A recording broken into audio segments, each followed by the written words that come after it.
Sehingga Abu Yasin Muhammad bin Ali al-Maliki beliau mengatakan bahwasanya kita punya nabi adalah abdul murad wa ghairihi abdul murid. Bahwasanya kita punya nabi adalah hamba yang selalu diberi dan diberi oleh Allah. Berbeda dengan nabi-nabi yang lain yang selalu meminta dan meminta kepada Allah Subhanahu wa ta'ala. Nabi Allah Musa alaihi salatu wassalam ketika ingin melihat Allah Subhanahu wa ta'ala didahului oleh permintaan. Nabi Allah Musa ingin bertemu, ingin bersua dengan Allah Subhanahu wa ta'ala.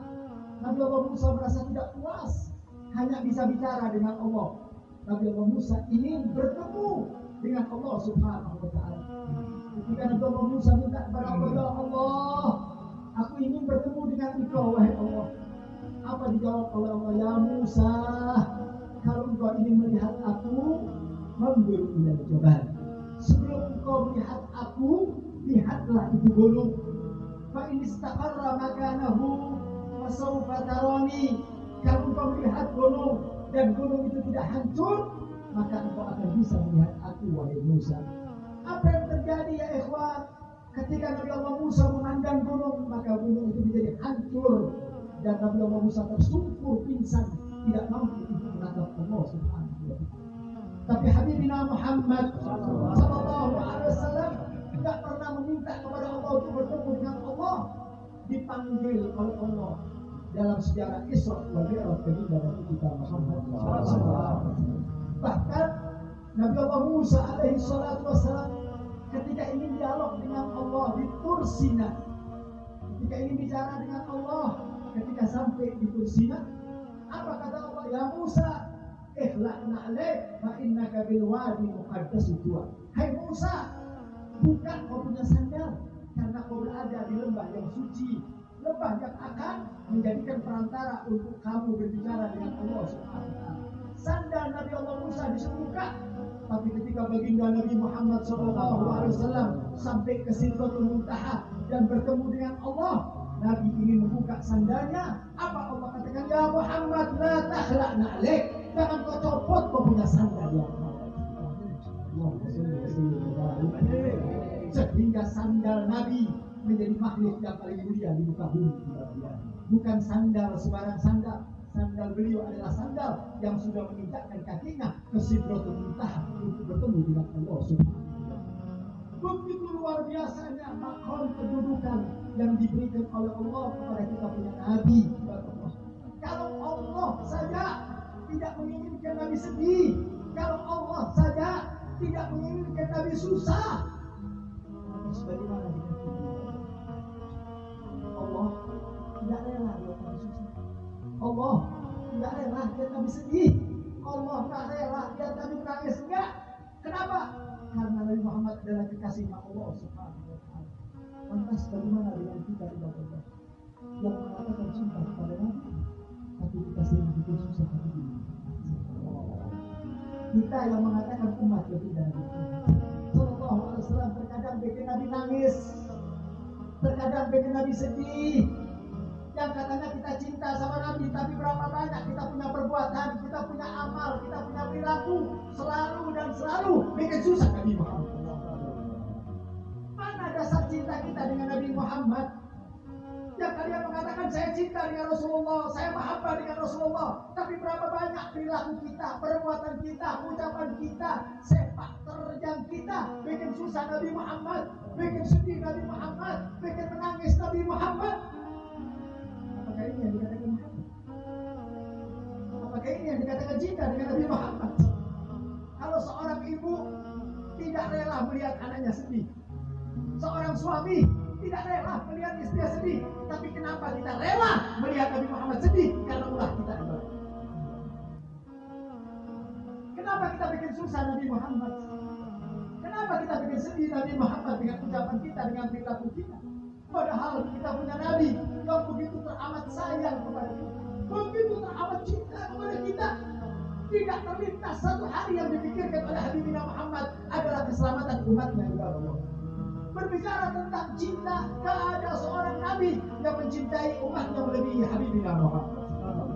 Tidak ada seorang Nabi yang hidupnya selalu dan selalu memikirkan umatnya kecuali Habibina Muhammad. Sampai diceritakan ibadah Allah, ketika kita punya Nabi, detik-detik akan kembali ke hariban Allah, akan kembali ke hariban Allah. Datang malaikat Israel dan datang juga malaikat Jibril. Datang malaikat Israel untuk menghampiri baginda Nabi Muhammad SAW. Setelah mengucapkan salam malaikat Israel, kemudian Nabi SAW mengatakan, ya Israel, jitu kazairin au gabidin. Ya Israel, kamu datang kepadaku, mau menziarahi aku atau mau mencapai nyawaku? Itu malaikat Israel, Bu, ketika Nabi bertanya seperti itu, nggak mampu untuk mengatakan bahwa aku datang ke tempat ini ya Rasulullah mau mencapai nyawamu. Nggak mampu. Kenapa? Karena ini adalah kekasihnya Allah Subhanahu. Apa kata Israel, ya Rasul, kalau kau berkenan aku ziarah, aku akan datang ziarah. Tapi kalau kau tidak berkenan dengan kehadiranku, aku akan kembali ke langit. Apa kata Nabi SAW? Enggak. Kalau memang kau datang untuk mengambil nyawaku, aku ridho. Cuma aku minta satu. Dipanggil Sayyidina Jibril, ya Jibril kemari. Kalau aku harus kembali ke hadirat Allah, kalau aku harus meninggalkan dunia dan kembali kepada Allah, tolong berikan jawaban kepadaku. Bagaimana nasib umatku setelah aku meninggal? Masya Allah. Detik-detik Nabi mau meninggal, Bu. Nyawa sudah ada di kerongkongan. Jibril dipanggil, ya Jibril, bagaimana keadaan umatku? Keadaan umatku setelah aku meninggal bagaimana? Apa jaminannya? Maka Sayyidina Jibril naik ke hadirat Allah dan mengadu tentang apa yang dikatakan oleh Habibina Muhammad sallallahu alaihi wasallam. Kemudian Jibril datang kembali mengatakan, ya Muhammad, jangan kamu ragu, jangan kamu sedih. Sesungguhnya Allah sudah mengatakan bahwasanya surga tidak akan pernah dibuka oleh Allah kecuali engkau dan umatmu terlebih dahulu masuk ke surga. Allah.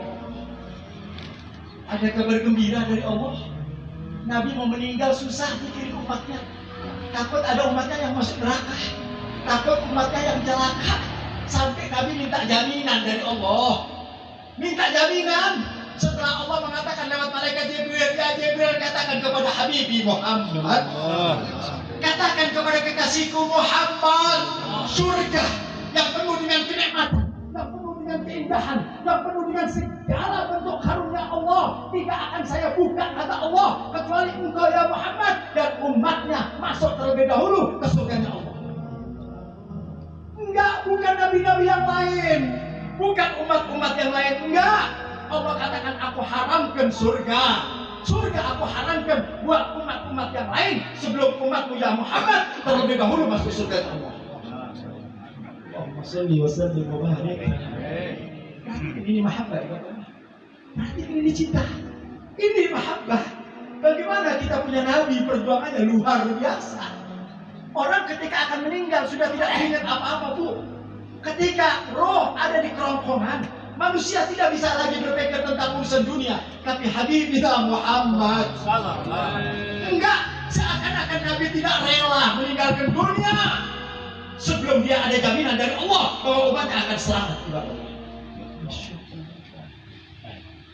Padahal surga diciptakan buat Habibina Muhammad. Surga diciptakan buat Rasulullah.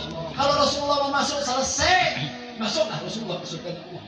Bahkan di dalam riwayat ketika Nabi menengok surga, melihat satu keindahan surga yang begitu banyak karunia, begitu banyak nikmatnya, Nabi masuk melihat keindahan surga. Kemudian yang menjaga surga, malaikat Ridwan mengatakan, ya Rasulullah, masuklah kau ke dalam surga. Rasul yang sudah melangkahkan kakinya, satu kaki masuk ke surga, yang satu belum masuk surga, satu kaki masuk ke surga. Nabi yataraddah, Nabi ragu untuk masuk surga. Kemudian ditanya oleh malaikat, ya Rasulullah, kenapa kau ragu masuk surga? Ada apa? Ini surga yang semua orang mengidamkan surga, yang semua orang mendapatkan surga. Tapi kenapa kau ragu masuk surga? Apa kata Habibina Muhammad? Wahai malaikat, bukan aku ragu masuk surga, tapi aku masih melihat adakah umatku yang tertinggal di belakang. Seakan-akan Nabi tidak mau ada satu umat yang tertinggal di belakang. Nabi ingin melihat umatnya semua masuk dalam surga Allah. Walau sawfa yu'tika rabbuka fatardah. Ketika kita punya Nabi ditawarin oleh Allah, ya Muhammad, engkau akan aku berikan satu hadiah. Aku berikan engkau satu pemberian ya Muhammad, dan engkau akan ridho dengan pemberian ini. Pemberian yang sangat luar biasa yang datang dari Allah. Nabi Muhammad mau dikasih hadiah sama Allah, mau dikasih surga sama Allah, mau dikasih kemuliaan sama Allah, dan hadiah itu pasti Nabi Muhammad ridho. Apa kata Rasulullah? Wallahi inilah ardo ya Allah. Demi Allah, aku tidak akan pernah ridho dengan segala bentuk hadiah ya Allah, kecuali aku satu, kecuali aku minta yang satu ya Allah. Kalau engkau ingin aku ridho, apa ya Muhammad? Aku tidak rela ada satu dari umatku tertinggal di neraka dan mereka tidak masuk dalam surga Allah. Inilah Habibina Muhammad. Inilah kita punya Nabi. Apa iya kita tidak syukur dengan begini Nabi Muhammad? Apa iya kita tidak mengucapkan Alhamdulillah dijadikan umat Nabi Muhammad? Nabi Allah Musa an yatamanna an yaj'al min ummati Muhammad. Nabi Allah Musa minta sama Allah, ya Allah, aku nggak usah lagi jadi Rasul, aku nggak usah lagi jadi Nabi, cukup aku ingin jadi umat Nabi Muhammad. Rasul Nabi Allah Musa ingin dicopot kerasulannya, ingin dicopot kenabiannya, tapi dia lebih memilih apa? Memilih untuk menjadi umat Nabi Muhammad. Alhamdulillah, kita lahir ke dunia nggak pernah minta sama Allah. Kita nggak pernah minta sama Allah untuk jadi umat Nabi Muhammad, tapi begitu kita lahir langsung kita menjadi umatnya Nabi Muhammad. Wa umamuhu khairul umam. Umat Nabi Muhammad adalah sebaik-baiknya umat. Masya Allah. Banyak sekali mazia, keutamaan untuk umat Nabi Muhammad. Kita semua menjadi mulia karena kita menjadi umat Nabi Muhammad. Diagungkan oleh Allah karena kita menjadi umat Nabi Muhammad. Surga diciptakan buat umat Nabi Muhammad. Kenapa? Karena Nabi Muhammad. Yuk kita lihat apa yang sudah kita kerjakan buat kekasih kita Nabi Muhammad. Apa yang sudah kita persembahkan kepada Allah.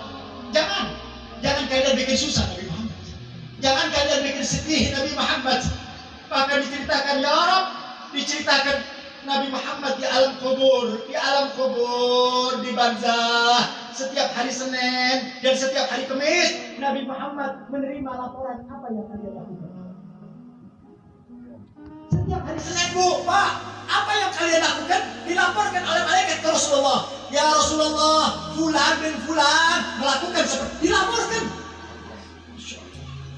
Dilihat oleh Rasulullah ketika kita melakukan maksiat, melakukan perbuatan dosa, menggampangkan urusan Allah. Dilihat annal fulan bin fulan, seseorang ini meninggalkan perintah Allah, meninggalkan daripada apa-apa yang diperintah oleh Allah, melakukan maksiat. Dilihat oleh Allah, oleh Nabi bersedih.